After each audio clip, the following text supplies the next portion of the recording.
Good evening. Thank you guys for coming. I know our first official press briefing is going to be on Monday, but I wanted to give you a few updates on the president's activities. But before I get to the news of the day, I think I'd like to discuss a little bit of the coverage of the past 24 hours. Yesterday, at a time when our nation and the world was watching the peaceful transition of power, and as the president said, the transition and the balance of power from Washington to the citizens of the United States, some members of the media were engaged in deliberately false reporting. For all the talk about the proper use of Twitter, two instances yesterday stand out. One was a particularly egregious example in which a reporter falsely tweeted out that the bust of Martin Luther King Jr. had been removed from the Oval Office. After it was pointed out that this was just plain wrong, the reporter casually reported and tweeted out and tried to claim that a Secret Service agent must have just been standing in front of it. This was irresponsible and reckless. Secondly, photographs of the inaugural proceedings were intentionally framed in a way, in one particular tweet, to minimize the enormous support that had gathered on the National Mall. This was the first time in our nation's history that floor coverings have been used to protect the grass in the mall. That had the effect of highlighting any areas where people were not standing, while in years past, the grass eliminated this visual. This was also the first time that fencing and magnetometers went as far back on the wall, preventing hundreds of thousands of people from being able to access the mall as quickly as they had in inaugurations past. Inaccurate numbers involving crowd size were also tweeted. No one had numbers because the National Park Service, which controls the National Mall, does not put any out. By the way, this applies to any attempts to try to count the number of protesters today in the same fashion. We do know a few things, so let's go through the facts. We know that from the platform where the president was sworn in to 4th Street holds about 250,000 people. From 4th Street to the media tent is about another 220,000. And from the media tent to the Washington Monument, another 250,000 people. All of this space was full when the president took the oath of office. We know that 420,000 people used the D.C. Metro public transit yesterday, which actually compares to 317,000 that used it for President Obama's last inaugural.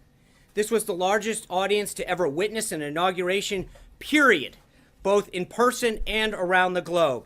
Even the New York Times printed a photograph showing that a misrepresentation of the crowd in the original tweet in their paper, which showed the full extent of the support, depth, and crowd and intensity that existed. These attempts to lessen the enthusiasm of the inauguration are shameful and wrong. The president was also at the Central, as you know, the president was at the Central Intelligence Agency today and greeted by a raucous overflow crowd of some 400 plus CIA employees. There were over 1,000 requests to attend, prompting the president to note that he'll have to come back to greet the rest. The employees were ecstatic that he's the new commander-in-chief, and he delivered them a powerful and important message. He told them he has their back, and they were grateful for that. They gave him a 5-minute standing ovation at the end in a display of their patriotism and their enthusiasm for his presidency. I'd also note that it's a shame that the CIA didn't have a CIA director to be with him today when he visited, because the Democrats have chosen, Senate Democrats are stalling the nomination of Mike Pompeo and playing politics with national security. That's what you guys should be writing and covering. That this, instead of sowing division about tweets and false narratives. The president is committed to unifying our country, and that was the focus of his inaugural address. This kind of dishonesty in the media, the challenging that bringing about our nation together is making it more difficult. There's been a lot of talk in the media about the responsibility to hold Donald Trump accountable. And I'm here to tell you that it goes two ways. We're going to hold the press accountable as well.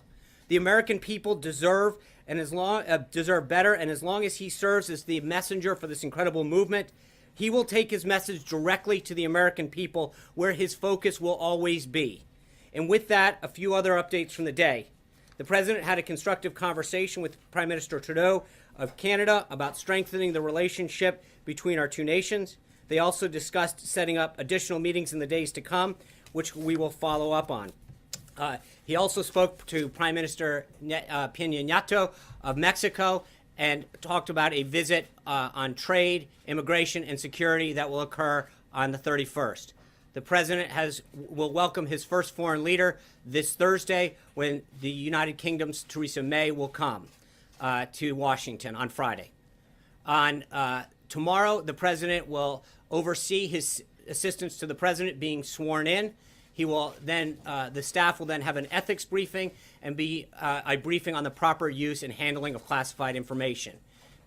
Further updates as far as what he will do. Oh, and then in the evening, he will have a reception for law enforcement and first responders that helped support the inauguration.